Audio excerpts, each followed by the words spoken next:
Saúdo a todos, em nome de Jesus. Alguma coisa atualize.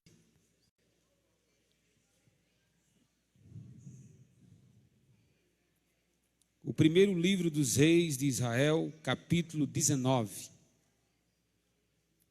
O primeiro livro dos reis de Israel, capítulo 19. Que a graça do Senhor esteja sobre cada um de nós. O primeiro livro dos reis de Israel, capítulo 19, do versículo 1 ao 10, diz assim a palavra de Deus. Acabe fez saber a Jezabel tudo quanto Elias havia feito e como matara todos os profetas à espada.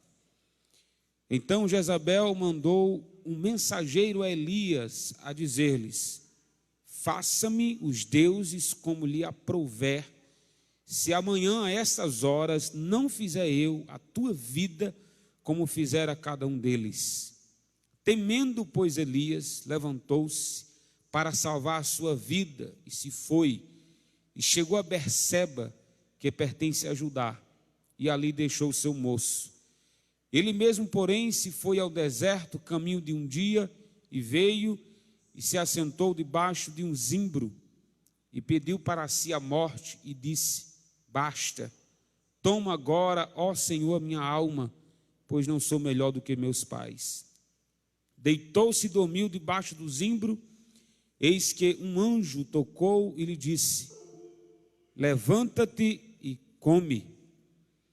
Ouviu ele e viu junto à cabeceira, olhou ele e viu junto à cabeceira um pão cozido sobre pedras em brasa e uma botija de água. Comeu, bebeu e tornou a dormir. Voltou segunda vez, o anjo do Senhor tocou-lhe e disse: levante-se e come, porque o caminho te será sobremodo longo. Levantou-se, pois, comeu e bebeu, e com a força daquela comida, caminhou 40 dias e 40 noites, até Horebe, o monte de Deus. Ali entrou numa caverna onde passou a noite, e eis que lhe veio a palavra do Senhor e disse: que fazes aqui, Elias? Ele respondeu: tenho sido zeloso pelo Senhor, Deus dos exércitos, porque os filhos de Israel deixaram a tua aliança, derribaram os teus altares e mataram os teus profetas à espada, e eu fiquei só, e procuram tirar-me a vida.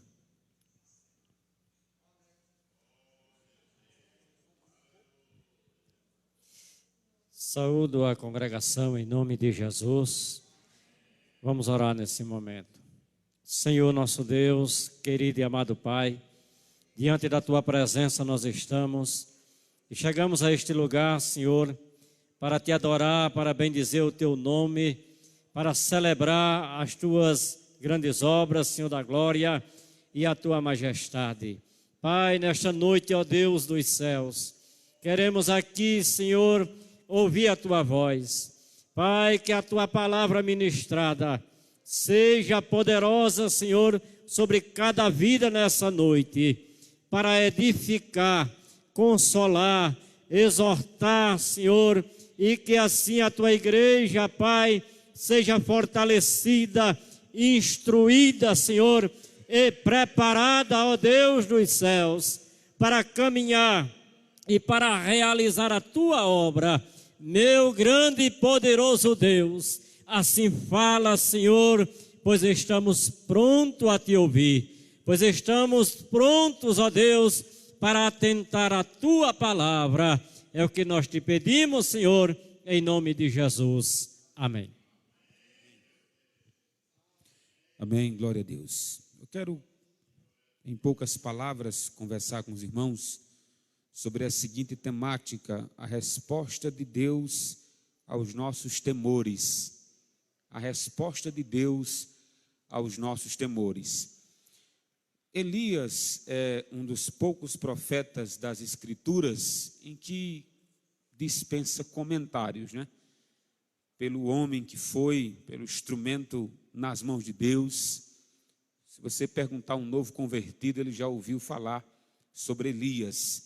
Então, apenas a nível de introdução, eu quero lembrar de dois feitos que Deus fizera através de Elias. O primeiro é o contexto de frieza espiritual, o contexto de abandono da fé, o contexto de hipocrisia. Um rei ímpio dominava Israel, por nome Acabe. Haviam abandonado todos os valores morais e espirituais que Deus, a aliança que Deus fizera para com Israel. E Deus levantou um homem por nome Elias, de um vilarejo, de um pequeno povoado chamado Tisbé, para confrontar um rei em seu palácio. E o próprio Elias foi instrumento de Deus para isso, dizendo ele que, segundo a palavra dele, não choveria, nem muito menos orvalho teria nas folhas. E foi justamente o que aconteceu. Durante 3 anos e 6 meses não choveu. O segundo feito que lembramos de Elias é quando ele estava no monte, buscando a resposta de Deus sobre o sacrifício. O Deus verdadeiro que respondesse com fogo. Estava lá Elias, junto com 450 profetas de Baal, e ele clamou a Deus, fez uma pequena oração, e Deus respondeu com fogo e consumiu todo o holocausto que havia sobre o altar. Então lembramos de Elias como um homem de Deus, usado pelo Senhor de uma maneira extraordinária. Sem dúvida, Deus fez com Elias milagres inéditos, como ressurreição, como conter a chuva e dizer quando ela ia voltar. E uma série de milagres inéditos Elias experimentou. Mas apesar da sua intimidade com Deus, apesar do homem de Deus que o era, isso não o blindou do medo. Isso não o blindou de temores. Independente da caminhada de Elias com Deus, isso não fez que o seu coração tivesse protegido a tal ponto de nenhum medo tomar conta do seu coração.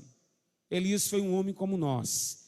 Se furássemos Elias com um pequeno espinho, sairia sangue.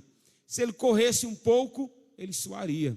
Se alguém procurasse matá-lo, se fosse da vontade de Deus, conseguiria. Então a composição de Elias é a mesma que a nossa. Independente de como olhamos para os homens de Deus, das escrituras ou das nossas épocas, são homens. São homens. São homens de Deus? Sim, são homens de Deus. São mulheres de Deus? Sim, são mulheres de Deus. Mas são homens e são mulheres. Têm a mesma composição que a nossa. Têm as mesmas paixões que a nossa. Como diz Tiago, falando sobre Elias. Homem sujeito às mesmas paixões que nós. Quais foram os medos que tomou conta do coração desse extraordinário homem de Deus? Tá aí, o texto vai dizer, o primeiro medo foi medo de ser morto por Jezabel. O versículo 10, ele diz isso com toda precisão. Vou só repetir parte dele. O versículo 10 diz: tenho sido zeloso pelo Senhor, Deus dos exércitos, porque os filhos de Israel deixaram a tua aliança. No final do versículo 10 ele diz: e procuram tirar minha vida, por isso temi. Pois é, estava Elias com medo de morrer diante da perseguição que Jezabel fizera contra ele. Mas irmão, se Elias estava com medo de morrer, e no mesmo tempo que ele estava com medo de morrer, o texto vai nos dizer que ele queria desistir de tudo. Nessa correria, nesse pânico, fugindo com medo de Jezabel, não queria ele ser pego por Jezabel, ele para debaixo de um zimbro e diz: Senhor, basta. Se o Senhor quiser me levar, se o Senhor quiser me matar, pode me matar. Se realmente essa era a vontade de Elias morrer, por que ele não ficou, né? Estavam querendo matar, ele estava querendo morrer. Dava bem certinho, não dava não? Dava. Isso mostra que o coração de Elias estava temeroso. Ele não queria morrer, ele não queria desistir de tudo. Ele não queria ver o nome de Deus ser blasfemado através da sua morte nas mãos de Jezabel. Mas independente disso, ele teve medo da morte, por isso correu.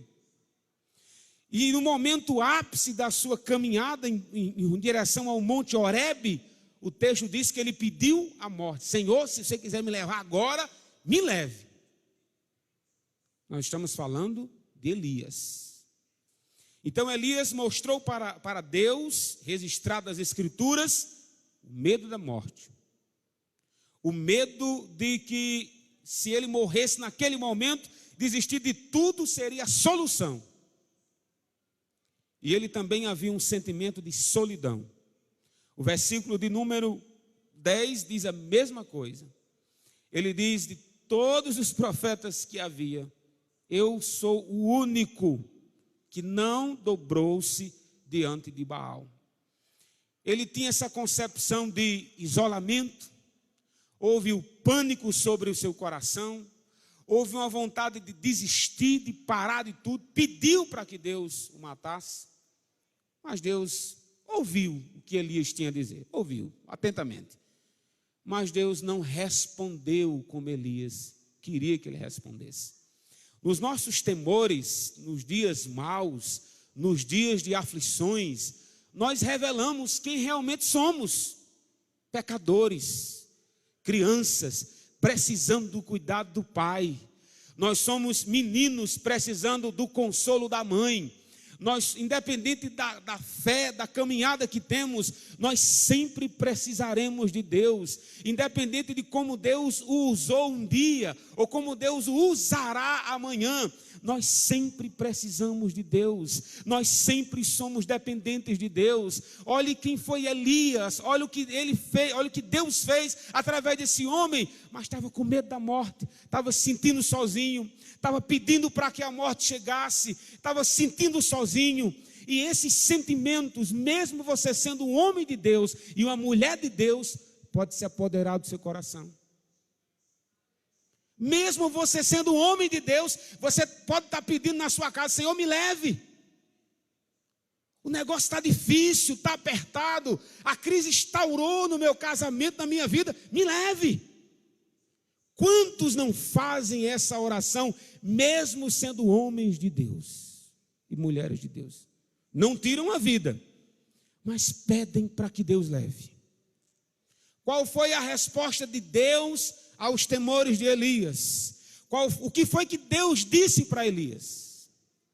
Deus respondeu de várias maneiras, mas por causa do tempo, eu vou dizer algumas. Primeiro, o versículo 5 vai dizer que Elias, debaixo do zimbro, recebeu o acolhimento e o encorajamento por parte de um anjo.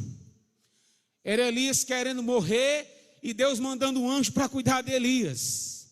Quando Elias levantou a cabeça, estava um pão assado e uma botija de água. E o anjo diz: Elias, come. Elias, bebe, porque há um grande caminho para você percorrer. Eram os temores de Elias querendo dominar, e Deus mandando o anjo guardar Elias, e Deus mandando o anjo proteger Elias. Você sabe por que você não morreu? Sabe por que você não desiste? Porque há uma proteção espiritual de Deus na sua vida. Os anjos de Deus ainda nos guardam. Elias disse: chega, Senhor. E Deus disse: eu ainda tenho algo a fazer.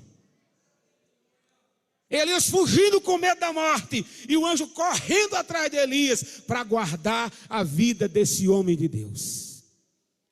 Elias dorme de novo, e Elias é acordado pelo anjo e diz: coma, Elias, coma, beba água, você está precisando. E ele bebe, ele come, e ele tem as suas forças restauradas através desse anjo de Deus. O texto diz que foi o anjo do Senhor que visitou Elias.